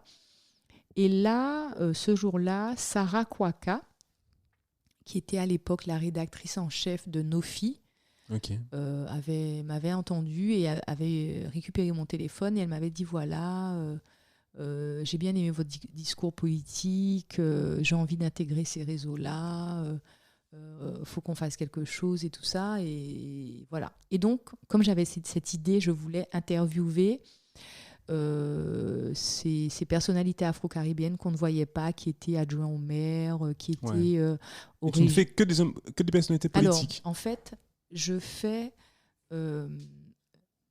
j'appelle ça écrin politique, parce que moi, j'estime que tout est politique. Ah bah oui. Quand tu prends la décision au choix au supermarché de faire tel et tel produit, je pense que c'est un engagement politique. Totalement d'accord. Quand tu prends la décision te coiffer d'une certaine manière, je pense. C'est vrai aussi. C'est politique, c'est voilà, c'est politique. vrai. Tu vois, je passe du long lissage blond en vivant en Suisse à mon afro, back to afro. Donc, tu vois, tout est... Absolument. Voilà, c'est des actions politiques. Donc, en fait, j'ai eu envie de plusieurs choses dans l'écrin politique. Mettre en lumière toutes ces personnalités comme Jacqueline Pavilla, qui était à l'époque première maire adjointe de la ville de Saint-Denis, première, et d'origine guadeloupéenne et tout. J'ai eu envie de mettre des gens comme Viviane Romana, qui est au Conseil régional de Paris. Tout un tas de personnalités qu'on ne voyait pas. On prend l'exemple de Dieu-Nord Excellent, qui est aujourd'hui maire de Villetaneuse, qui est d'origine haïtienne, qui n'avait pas accès aux médias. Ouais. Et quand on a fait l'interview, il se présentait à la députation. Donc, j'étais hyper content. On a fait ça sur une table dans un bar sur la place de Saint-Denis, tu vois. Ouais. Donc, j'ai eu envie de mettre en avant... Tani Swali, qui est le vice-présidente du Sénat et qui est d'origine, enfin qui est de Mayotte, Lénaïque Adam, oui, Lénaïque Adam, j'ai bien aimé son. Voilà. Et donc... Bon, celui que j'ai préféré, c'est le maire, enfin le député ou je sais pas quel poste il a. Le Marseille, là. Alors, tu parles de Pupponi. Non. Ah bon ? Ah, d'accord. Saïd Hamada. Voilà, Saïd Hamada, qui est d'origine... Il est réunionnais et comorien. C'est ça. Voilà. C'est celui que tu as préféré. Ouais, j'ai bien aimé parce que... Je sais pas, le petit côté bad boy qui est caché derrière la cravate. Ouais. Oui, c'est d'où il vient, quartier nord de Marseille voilà, et tout. J'ai bien aimé le personnage. Ça fait plaisir, tu regardes alors. Ouais, d'accord. Et alors, il y a un truc qui m'a fait rire, moi. Alors, tu me diras si j'ai raison ou pas. Mais tu as interviewé Nathalie Fanfan. Oui. Et Nathalie Fanfan, je crois, alors je sais pas quand est-ce que quelle interview a eu lieu, mais toi, tu es vice-présidente du CREFOM. Tout à fait. Et vous avez parlé du CREFOM à un moment, je ne sais plus, dans l'interview et tout. Et je sais pas, juste avant, j'avais regardé une autre interview de toi, et puis tu souriais beaucoup à ton invité. Et Nathalie Fanfan, j'ai trouvé qu'il y avait... je me suis dit, elles deux, là, elles sont pas très copines. Ah non, attends, elle est pas pro-CREFOM, on est super potes. Hein. Non, mais on je sais pas comme c'est vrai, pourtant on n'a pas arrêté de sourire. Ouais, je sais pas. Ah ben non, pourtant on a fait des photos, on était très contentes. Enfin, moi j'étais très contente de l'accueillir, elle était contente d'être là, ça se passait super bien. D'accord. En général, il n'y a pas de piège dans l'écrin politique. C'est vraiment pour parler du parcours et de l'envie et pourquoi on arrive là. Et voilà, il n'y a pas de sujet, on va dire, politique, il n'y a pas de sujet clivant. J'ai eu aussi Daniel Obono, j'étais super contente de l'avoir. Et on peut regarder où l'écran politique? Sur la plateforme Nofi? Toujours sur Nofi et aussi sur ma page YouTube, Agence KS. J'ai aussi mis toutes les vidéos. Et donc voilà. Et aussi, j'ai aussi fait l'interview d'une dame qui est arrivée à Paris poinçonneuse et qui a fini conseillère municipale. Donc, j'aime bien aussi ces parcours où, voilà, donc c'est ce qui m'intéresse. Donc, en fait, ce qui m'intéresse dans l'écrin politique, c'est de savoir pourquoi la personnalité que j'interviewe a décidé de faire ça, quel est son engagement. Tu parlais de Saïd Hamada qui disait qu'il a décidé de se lancer en politique parce qu'un jour, il a vu son pote prendre... se faire tuer parce qu'il était noir. C'est ça. Après, tu peux prendre l'exemple de Madame Paul Angevin. Quand je l'interviewe, il y a une partie de sa vie qu'on ne connaît pas. Quand elle travaille en tant qu'avocate et qu'elle défend ces Noirs américains qui avaient détourné un avion et qui voulaient rentrer à nouveau aux États-Unis et qui s'étaient livrés en France, etc. Donc, moi, c'est ce qui m'intéresse, en fait, c'est le parcours, parce que je trouve que ça tord le cou aux clichés. Et donc, c'est de double... je veux dire qu'il y a deux choses intéressantes. C'est que pour les gens qui ont tendance à dire les Noirs ci, les Noirs ça, à critiquer, à dénigrer ces Noirs, parce que voilà...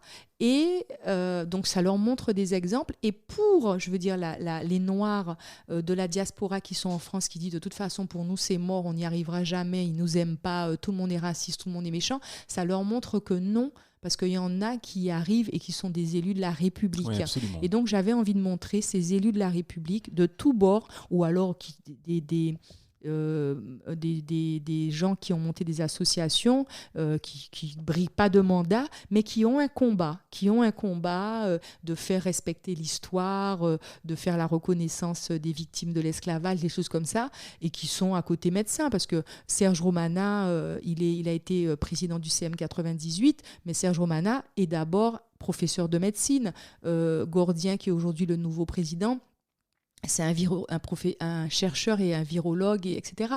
Donc, en fait, il y a cette casquette associative qui est très lourde à porter, très forte, et en même temps avec un métier très puissant derrière. Et moi, j'ai eu envie de mettre en avant toutes ces personnalités qui font des choses extraordinaires, qui ne rapportent pas de sous, contrairement à ce qu'on pense, mais c'est la passion. Et je pense que quand on est passionné...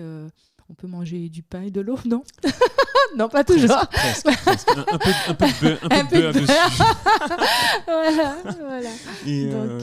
Et alors, qu'est-ce que cette émission t'a apporté professionnellement, toi? Alors, moi, personnellement... Ça fait combien de temps que tu fais ça? Alors, ce qu'il faut dire, c'est que j'ai fait ça... Enfin, je ne sais même plus depuis combien de temps que je fais ça. Je ne connais jamais les dates, mais j'en ai pas... Je ne t'en ai pas demandé, voilà. t'as remarqué.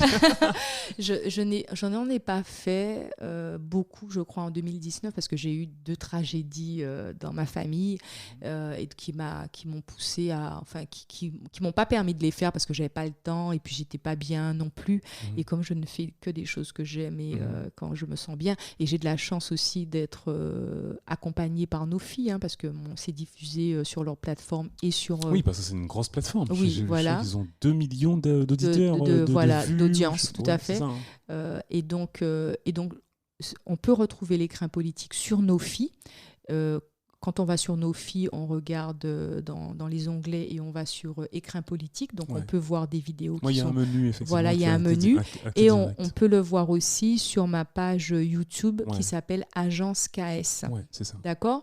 Et donc, du coup... j'en ai fait plusieurs, je ne sais même plus combien j'en ai fait.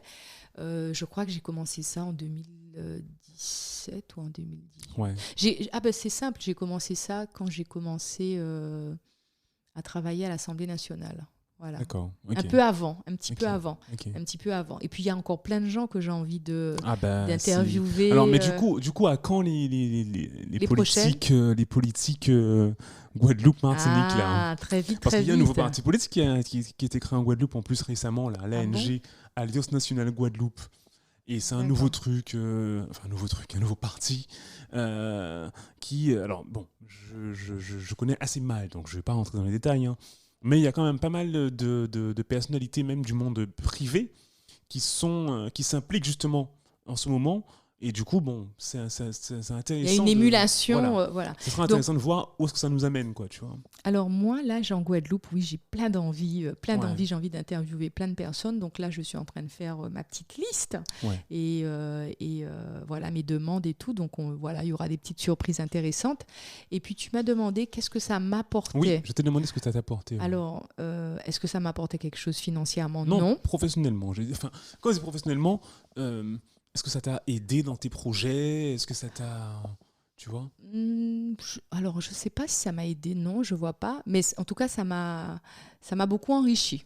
Énormément. Les rencontres avec toutes ces personnalités m'ont énormément enrichi. Et puis, j'étais super touchée. Par exemple, je me souviens le député guyanais Gabriel Serville, quand il m'a dit « Ah, mais moi, je veux faire l'écrin politique », je me suis dit « Oh c'est lui là qui là, voulait, d'accord, oui !» très bien. J'étais très touchée parce que je me suis dit « Ah, mais les gens regardent, c'est super. » Voilà, c'est pas quelque chose, on va dire, c'est pas... on va dire, c'est pas la vidéo qui fait un buzz, c'est pas un truc un peu, mais c'est intéressant parce que à chaque fois que quelqu'un m'envoie un message, je me dis ah c'était intéressant, je savais pas je savais pas ça, je connaissais pas un tel. Là par exemple, j'ai très envie de faire des écrins politiques avec tous nos nouveaux maires de la diaspora. Je sais pas si tu as vu, mais aujourd'hui en Hexagone, on a eu pas mal de maires d'origine, on va dire afrodescendants. D'accord, donc j'ai même pas. voilà, donc le maire de Port-Marly qui est un Martiniquais. Je te parlais de Dionor l'excellent. J'étais trop fière quand il a gagné. Je l'ai eu sur WhatsApp en disant « je suis la première à avoir parlé de toi et tout ». Et je lui ai dit on va en refaire un autre pour savoir où tu en es, comment ça se passe, etc. Maintenant que tu es maire de Villetaneuse, tu as des jeunes comme Valentin Narbonnet. Voilà, donc c'est des gens aujourd'hui qui ont des mandats intéressants et qui viennent soit de la Guadeloupe, soit de la Martinique, soit d'origine africaine. Voilà. Mais en plus, tu poses souvent la question des jeunes dans ton émission, mais j'ai l'impression qu'il y a quand même de plus en plus de jeunes qui font de la politique, moi, non ? Oui, donc, oui, qui s'engagent en fait. Je veux dire, chez nous, en fait, aujourd'hui, moi, ce que je trouve intéressant en Hexagone, c'est qu'ils ne se disent pas c'est pas pour nous. Voilà, il y a, je pense que le déclic Sarkozy qui a mis à l'époque Ramayad, tu vois, c'est malgré tout, hein, c'est lui qui a permis d'avoir, parce qu'elle était très jeune à l'époque, Ramayad, quand elle a commencé. Et donc là, je pense qu'il y a voilà, ils ont plus peur et ils y vont et ils se disent pas, parce qu'avant, on se disait peut-être qu'il faut faire ci, qu'il faut faire ça et tout. Et donc là, ça devient de plus en plus possible et ils y vont et je trouve ça super intéressant. Oui, clairement. Et puis, on a besoin de représentation en plus. Donc, tout à fait. Ça fait des années qu'on réclame en plus cette représentation. Donc, justement, peut-être que c'est maintenant à nous de la mettre en lumière. Mais bien sûr, parce que en fait, c'est un super travail ce que tu fais. Moi, et aujourd'hui, par exemple, pour parler de gens comme, on va dire, les activistes, comme Roukaya Diallo et tout. Roukaya, je la connais depuis le début. Et après, tu as Blanche qui est plus sur l'aspect des Asiatiques et tout, des problématiques de discrimination faites aux Asiatiques et tout. Et je trouve ça intéressant parce que toutes ces personnalités qu'on voit, qui n'ont pas peur de défendre leurs idées, parce qu'on est dans un pays où on parle de liberté d'expression. Et il ne faut pas que ça soit qu'un mot, et il ne faut pas que ça soit que pour une catégorie de personnes. On peut ne pas être d'accord, on peut avoir des idées opposées, voilà, on peut les soumettre, mais on ne peut pas ne pas les dire. Et ça, je trouve ça intéressant. Et je trouve que on va dire, la diaspora, il ne faut pas qu'elle ait peur de dire ce qu'elle a à dire, tant qu'elle sait, moi je dis, bien le dire. Alors bien le dire, ça peut vouloir tout et rien dire, mais moi ce qui m'embêtait avant, c'est quand il y avait les élections qui arrivaient, on ne mettait sur les plateaux télé que des Noirs pour parler des problèmes de banlieue. Comme s'ils ne sont pas capables de parler d'économie, de culture, de, je sais pas, de toute autre chose que de banlieue. Comme s'il y avait un sujet banlieue, alors que la banlieue, c'est un lieu, et puis à l'intérieur, il y a plein de sujets. Et donc, aujourd'hui, je pense que ce qui est important, c'est de pouvoir être visible, parler et d'être interrogé sur tous les sujets. D'accord, il y a ça. Et après, il y a vraiment quelque chose qui me tient à cœur. Je trouve que dans les médias nationaux, quand on parle de l'outre-mer ou des outre-mer, on n'interroge pas suffisamment les élus des outre-mer. On va interroger un ultramarin qui vit dans l'Hexagone et qui va parler des outre-mer, alors qu'il n'a pas mandat, puisqu'il n'est pas, il ne sait pas tout ce qui s'y passe, il ne sait pas vraiment quels sont les besoins, quelles sont les envies du Guadeloupéen qui vit en Guadeloupe, ou du Martiniquais qui vit en Martinique, et puis je peux parler de la Réunion pour dire la même chose. Et donc je trouve que ça devient urgent quand on parle des problématiques des Outre-mer, donc on pense à inviter le président de la délégation aux Outre-mer et les élus des Outre-mer sur les plateaux. Et je pense que ça sera même plus évident pour le journaliste de comprendre. Parce que quand on parle des sujets comme Mayotte ou des sujets comme, on va dire, le déboulonnement des statuts en Martinique, je trouve ça quand même incroyable qu'il n'y ait que des hexagonaux qui viennent donner leur avis et qu'à aucun moment on se dit peut-être qu'on devrait poser la question à ceux qui ont mandat de leur population. Et puis en leur donnant la même image. Moi, enfin, ce que tu dis me fait penser à la fois où Domota était intervenu dans l'émission avec Fillon. Tout à fait. Et bon, Domota, on le connaît, hein, il est en t-shirt, c'est un homme politique, mais c'est avant tout un activiste syndical, c'est un syndicaliste. Et du coup, clairement, il y avait une espèce de déconsidération de Domota par rapport à la statue de Fillon dans l'émission. Enfin, c'était criant, quoi. C'était un peu... c'était un peu dommage, quoi. Oui, c'était dommage, mais moi, ça me gêne pas. Enfin, je vais t'expliquer pourquoi. On a toujours tendance à se dénigrer, à penser... Enfin, je regarde les gilets jaunes. On va prendre un exemple jeune. Simple, les gilets jaunes. Je ne sais pas si tu as vu les gens qui étaient sur les plateaux. C'était pas non plus... Mais c'est pas tant par rapport à la tenue de Domota que je dis ça. Oui, mais c'est plus par rapport au fait que je m'en rappelle on le coupait régulièrement. Ah, d'accord, et puis, ok. Il était... C'était l'attitude des journalistes envers lui. D'accord, oui. Et pour pouvoir en placer une, il a vraiment dû élever la voix, il a vraiment dû forcer, quoi. Alors, tu vois, c'est comme ça, sur ce type de plateau. Si tu regardes toutes ces émissions un peu, moi j'appelle ça les émissions qui font du buzz parce qu'il faut qu'il y ait de la polémique, il faut que tu rentres dedans, quoi. Et je pense que Domota est plutôt bon. C'est-à-dire que le journaliste, il ne va pas te donner la parole, les invités vont toujours la prendre à ta place et il faut t'imposer, même si tu dois lever la voix ou être un peu dur.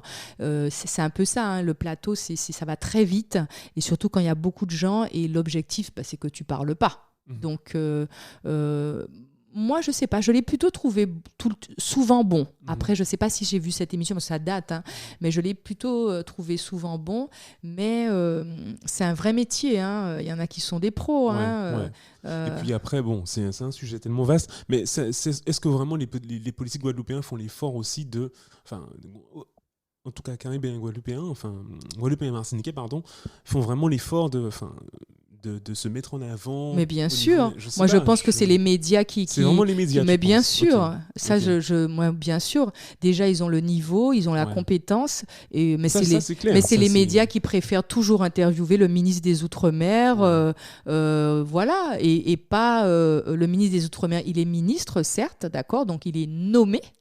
Voilà. Tandis que les députés, les sénateurs, ils ont mandat de leur pays. Donc je pense qu'on laisse toujours parler le ministre des Outre-mer, mais non, il faudrait de temps en temps laisser parler le président de la délégation aux Outre-mer, laisser parler les députés de leur circonscription, le président de région. Enfin, c'est lui qui est quand même là. C'est lui qui a un mandat du peuple. Donc d'ailleurs, si tu regardes certaines émissions politiques, le député Saïd Hamada parle sur les plateaux. Il y a des députés de Paris, députés de Marseille, ils sont sur les plateaux et ils vont parler de sujets économiques. Donc, je prends l'exemple du député Olivier Servat. Il a tout à fait la connaissance pour parler économique. Donc, moi, je pense que les journalistes devraient faire l'effort de s'intéresser aux députés des départements d'outre-mer et que quand ils parlent des sujets à part, parce qu'ils les invitent, oui, si on parle du cyclone, ils vont les inviter, ça c'est clair, voilà. Mais moi je pense qu'il y a plein d'autres choses, quand on parle budget, quand on parle économie et tout, je suis désolée, on peut inviter les députés, voilà. Donc je pense que les journalistes ne font pas d'efforts parce que c'est facile, on a celui-là, c'est toujours ceux-là, on invite toujours les mêmes, etc. Et ça c'est inadmissible, inadmissible parce que c'est un manque de visibilité pour les outre-mer et c'est une méconnaissance des outre-mer et même le public est demandeur parce que le public ne connaît pas. Certaines fois, il y a des journalistes qui se permettent de montrer des images de la Réunion et de vous dire que ça se passe aux Antilles. Ou alors de vous montrer des images de l'Afrique et vous dire que ça se passe en Martinique. C'est vrai. Donc, ils auraient le quand ils arrivent à les placer correctement sur la carte. Voilà. Donc, moi, je pense que ça serait tout à leur avantage de se dire, c'est qui le député il y en a combien de députés en Guadeloupe ? Est-ce qu'on peut avoir celui-là, un de la majorité, un de l'opposition on a une question. Voilà. Il y en a qui le font, mais je trouve que c'est pas suffisant. C'est pas suffisant. C'est toujours les mêmes. C'est toujours voilà. Alors que les autres ont la compétence de pouvoir intervenir. Voilà. C'est mon avis. Il y a du boulot encore pour Kiss Communication. Je me permets de te raconter une anecdote. Quand il y a eu la commémoration, c'était pas cette année, bref, il y avait eu une commémoration de l'esclavage qui s'était passée au Panthéon. Avec, en grande pompe, avec le président de la République, etc. Et là, il y avait quand même des députés des Outre-mer et moi, j'ai fait mon taf, il y avait BFM, etc. Et je leur dis, il y a quand même le président de la délégation des Outre-mer, on parle de l'abolition de l'esclavage, la commémoration de l'abolition de l'esclavage, etc., etc. La journaliste m'a dit que ça ne l'intéresse pas, qu'elle était intéressée juste par le président de la Fondation de l'esclavage. Ouais. C'est inadmissible, Ouais. c'est incroyable. Ouais. Elle me l'a dit, je l'ai bien entendu, hein, j'invente pas. Elle me l'a dit, qu'elle n'est pas intéressée. Heureusement que je suis une excellente attachée de presse. Donc, on a pu avoir des émissions radio et tout sur la radio nationale où il a pu intervenir et tout sur ces questions. Parce qu'en plus, Emmanuel Macron faisait de grandes et belles déclarations. Il parlait du mur des noms qui va être mis aux Tuileries.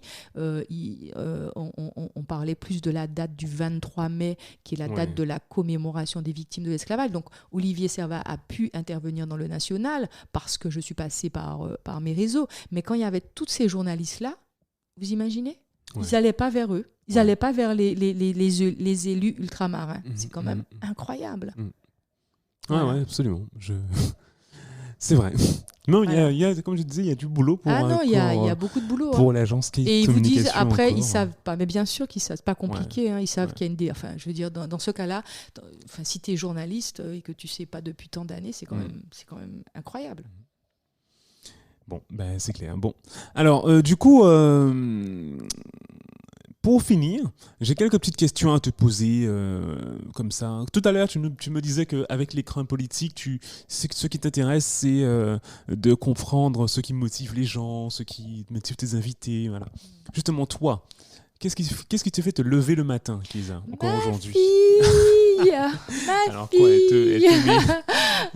Ma fille. Non, pas, elle est grande, ta fille. Elle pleure pas pour prendre son biberon. Hein. Mais ma fille, moi, je trouve que quand on a des enfants, on se dit, oh là là, faut qu'on fasse ça. Est-ce que tu penses que c'est réciproque ? Est-ce que je la fais se lever le matin ? Ouais. Oui. C'est vrai. Oui. Parce qu'elle veut rendre sa maman fière. Oui, tout à fait. Ah bah c'est génial, c'est génial. Alors, est-ce qu'il y a un moment clé dans ta carrière, un truc qui s'est passé, qui, si tu avais mal géré ce truc-là, ou si tu avais raté l'opportunité, ça aurait été différent? Ouais, je pense qu'il y a un truc dans ma carrière, mais c'est un truc que j'ai adoré et je suis tellement contente d'avoir pu rencontrer cette personne. C'est Jean-Claude Flamand-Barny. C'était... voilà. Je n'ai jamais parlé à lui, mais j'adore son boulot. J'ai vraiment... Et en plus, c'est fou parce que moi, je suis très passionnée et je suis très, très entière avec les gens avec qui je travaille. Et voilà, bon, après, il y a des gens qui peuvent le... En plus, il a un super look. Alors je sais pas, je raconte ça parce que il y a des gens qui, moi je te dis en fait vraiment, je suis sincère dans ce que je vais te dire parce que j'aime ce que je fais et j'ai envie que tu le réussisses et tout. Et je me souviens quand j'ai rencontré Jean-Claude Barny, j'ai rencontré Jean-Claude au vernissage un vernissage privé qui avait d'un collectionneur de Basquiat. T'imagines, c'est quand même le top du top. Ouais. Et on me présente Jean-Claude et Jean-Claude me parle de Nègre-Marron, son film Nègre-Marron. Déjà, évidemment. Je suis super contente, il est guadeloupéen. Tu connaissais déjà le film, j'imagine. Non, mais il n'était pas sorti. Il était en montage, le film. D'accord, ok. Voilà, il me parle de ce film qu'il est en train de monter, qu'il a fini et tout.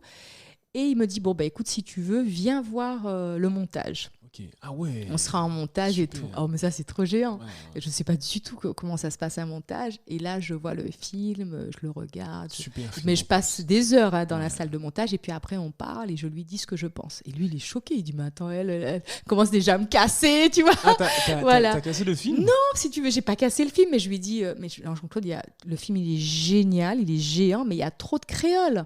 Ton film, on va pas le regarder entre nous, quoi. C'est... Enfin, il y a aussi... Et puis Jean-Claude, il voulait tout son film en créole. Enfin, beaucoup de choses en créole et tout ça.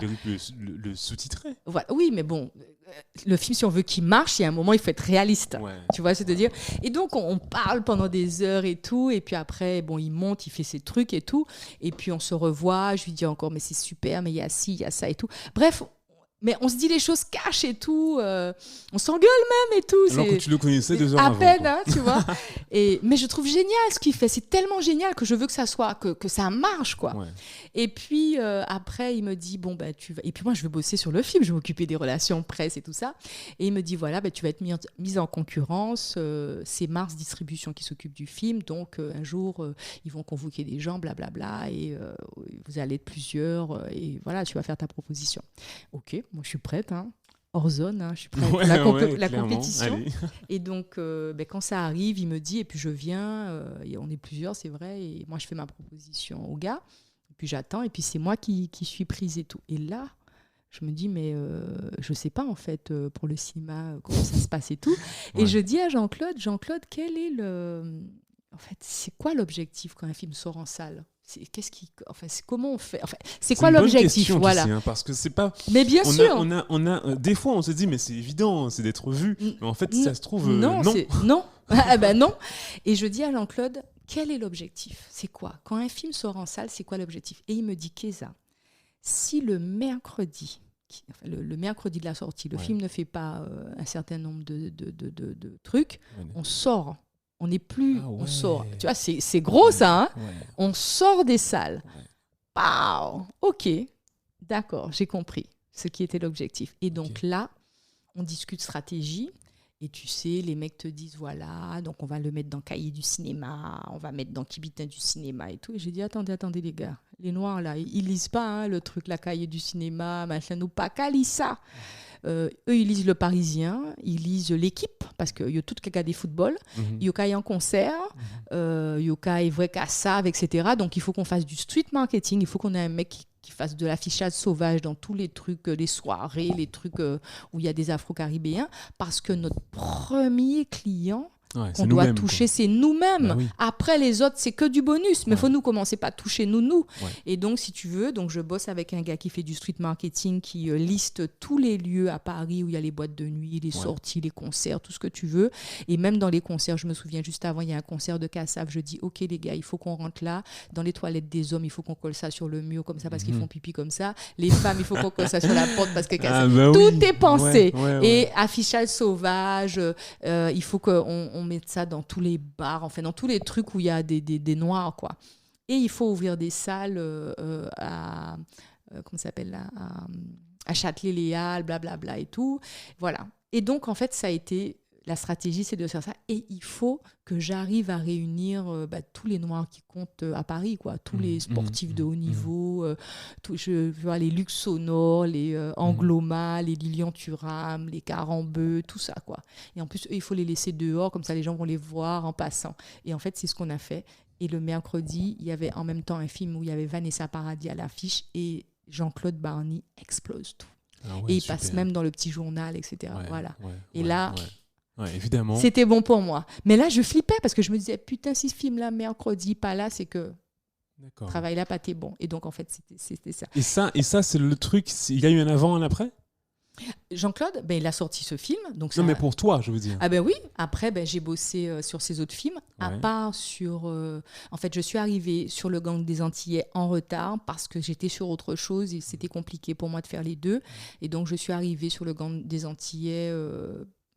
il avait déjà bien démarré avec une équipe et c'est après qu'il m'a dit que ça c'est compliqué parce qu'en fait ce qu'il y a c'est que quand on est attaché de presse et qu'on a l'habitude de travailler sur un film genre avec des mecs bankable parce que Yoka fait rap, ce que je ne critique pas mais que bon ils sont un peu dans des réseaux on va dire très urbains et que quand tu arrives toi Guadeloupéen avec ton film très c'est un peu politique aussi ce qu'il fait Jean-Claude. Quand il sort Gang des Antillais, qu'il n'y a que des Noirs, je sais très bien que l'attaché de presse ne va pas se battre plus que moi. Et moi, je vais me battre autrement. Je vais appeler des journalistes à qui je vais parler autrement. Je vais avoir des journalistes aussi d'origine antillaise qui vont dire il faut qu'on fasse quelque chose pour ça. Je veux dire, il y a une espèce de militantisme, de combat que tu vas mener qui ne sera pas fait par un autre qui s'occupe des relations presse qui va juste te dire c'est pas facile, les gens ils aiment pas, il y a beaucoup de noirs, oh là là il y a que des acteurs noirs, ah ouais mais tu sais Jean-Claude il faudrait tu aurais dû mettre voilà. C'est ça en fait alors que tu as 1 million de films qui sortent tous les jours où il y a que des acteurs blancs, personne ne te dit rien, mais dès qu'il y a que des acteurs noirs c'est un problème. Mais attends, pourquoi? Après je dis pas qu'il faut que des acteurs noirs ou que des acteurs blancs, mais je veux dire que pourquoi quand c'est nous qui sommes que dans le film ça cause un problème? Je comprends pas en fait. Alors que tous les jours, tu as des films qui se défendent sur les plateaux télé. Après c'est peut-être parce qu'il y a aussi une catégorie de films. J'ai cru comprendre que dans les comédies, ça passe mieux. Ah ouais? Donc, quand on fait le clown, c'est ouais. ça? Ah d'accord. Alors, Donc, si on fait le clown et qu'on récemment, j'ai revu Il a tes yeux, ou un truc comme ça, avec... Mais il n'y a pas que des acteurs noirs dans ce film? Non, pas du tout. Mais c'est le genre de film qui fonctionne très bien, qui fonctionne très bien en France, tu vois. C'est un film qui fonctionne très bien, parce que bon, c'est une histoire d'un... Moi, j'adore aussi ce que fait Lucien Jean-Baptiste. Hein. Ouais.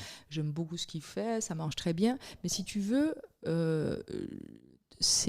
les histoires de Jean-Claude Flamand-Barny racontent des histoires que personne ne raconte, tu vois, c'est te dire. En même temps, tu me dirais, il a que tes yeux aussi, personne ne raconte ça. Et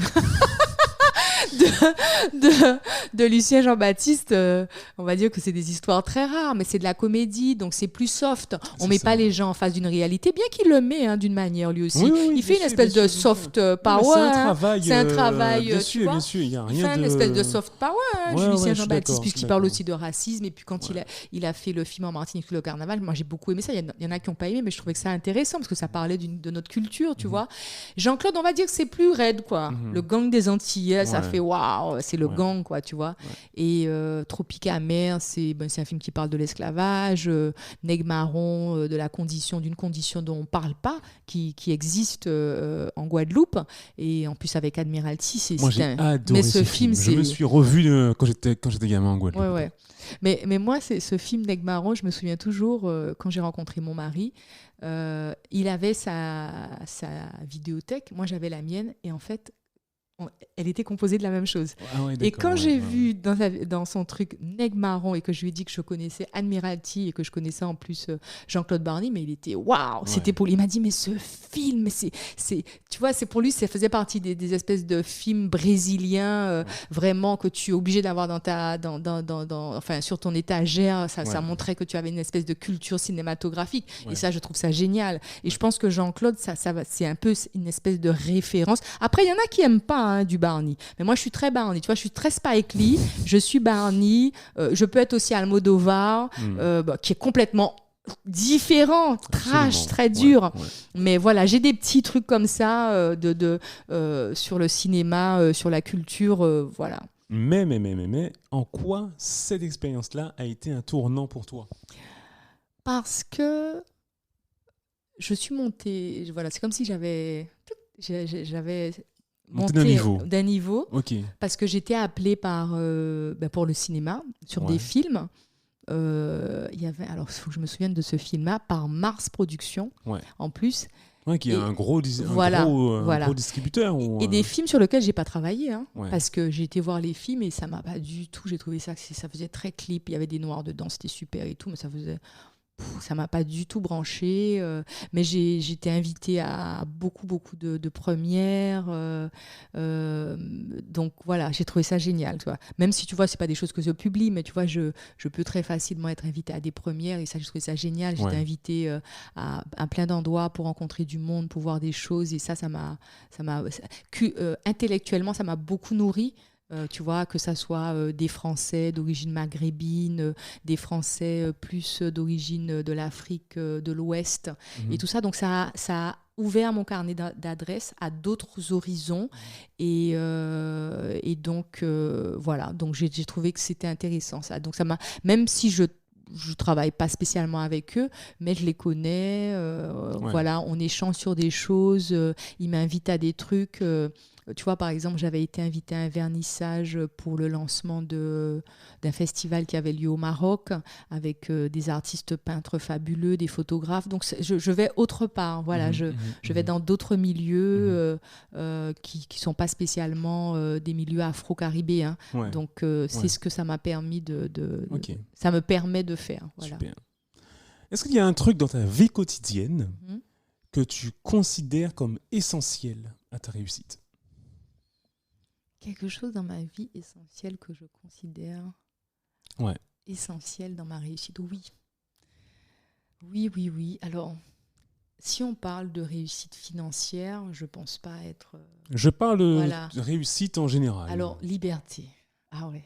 C'est-à-dire C'est-à-dire que je pense que j'ai réussi faire un métier, à trouver mon modèle économique, tout en gardant une espèce de liberté de penser. Tu choisis avec qui tu travailles en plus, donc. Oui, je peux choisir et puis si je voudrais aussi peut-être travailler avec d'autres personnes et que ça marche pas, je me dis que c'est pour plus tard en fait. C'est pas encore bon.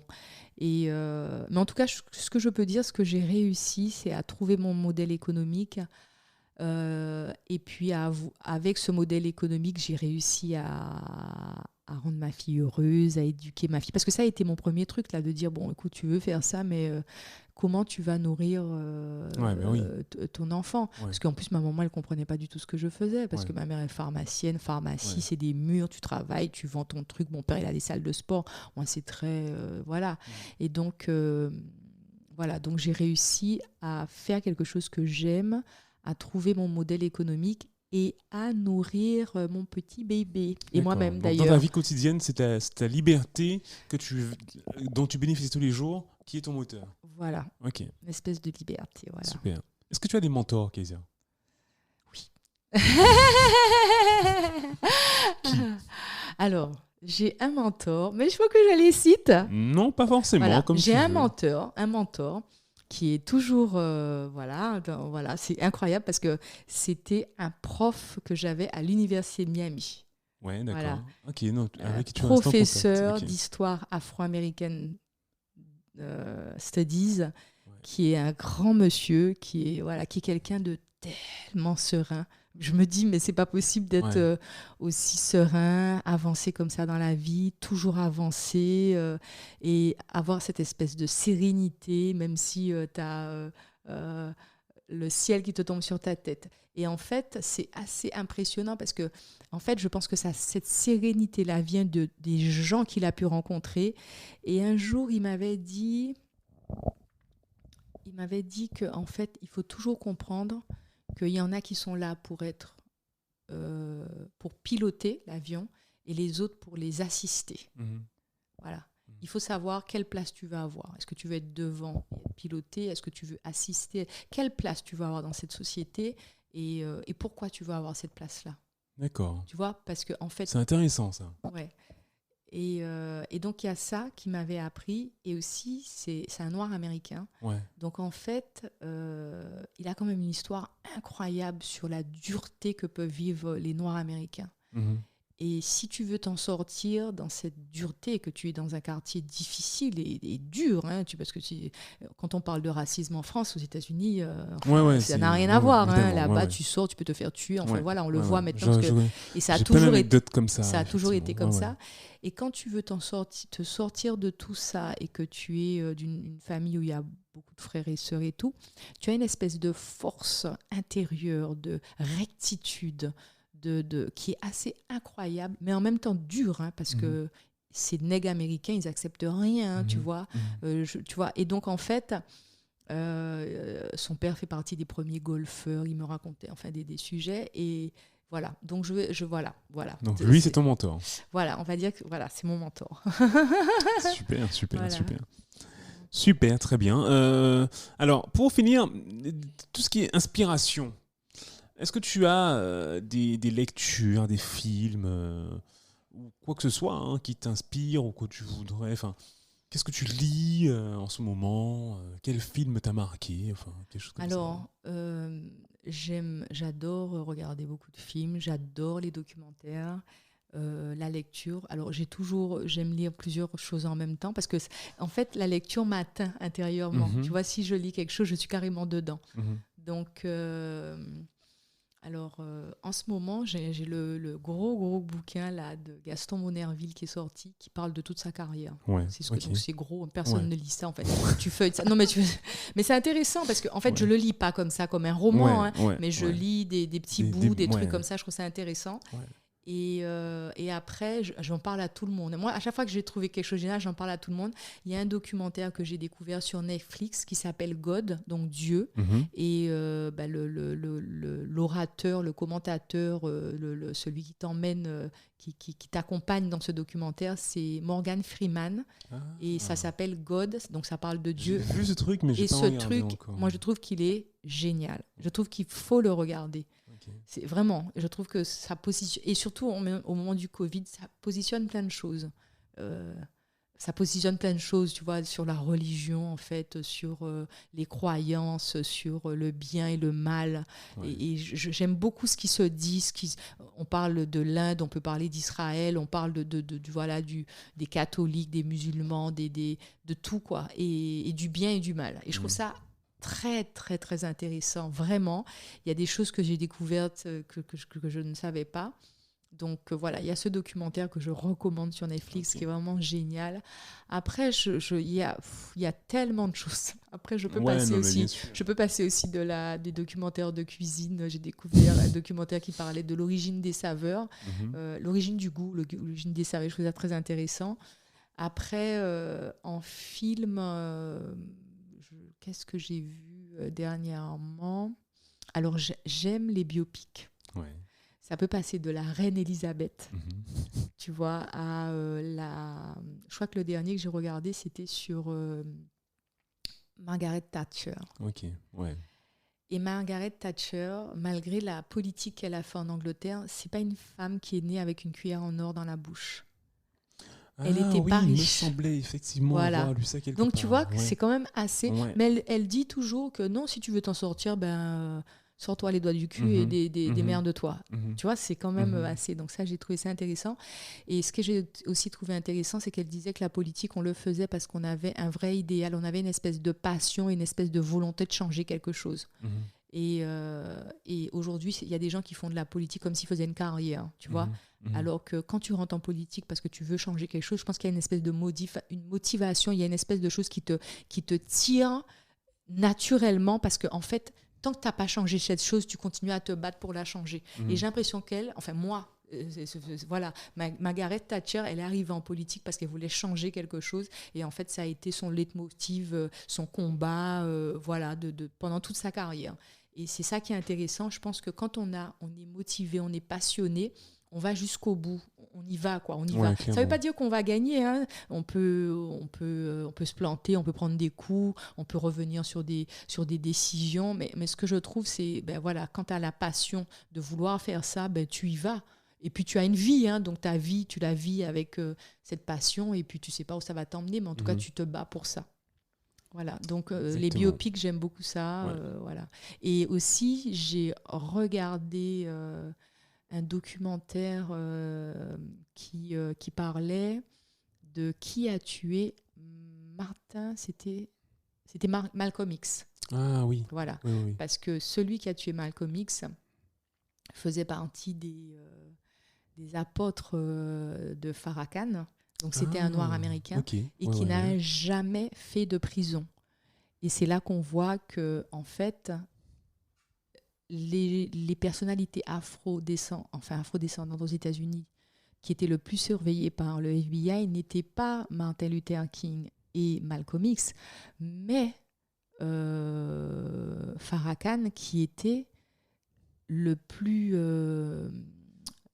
celui qui faisait peur au FBI parce qu'il était très puissant, qu'il avait il avait créé des entreprises dans tous les États-Unis, il avait réussi à rassembler les Noirs à partir de la religion, et donc il était puissant parce qu'il avait de l'argent et il avait aussi une population autour de lui.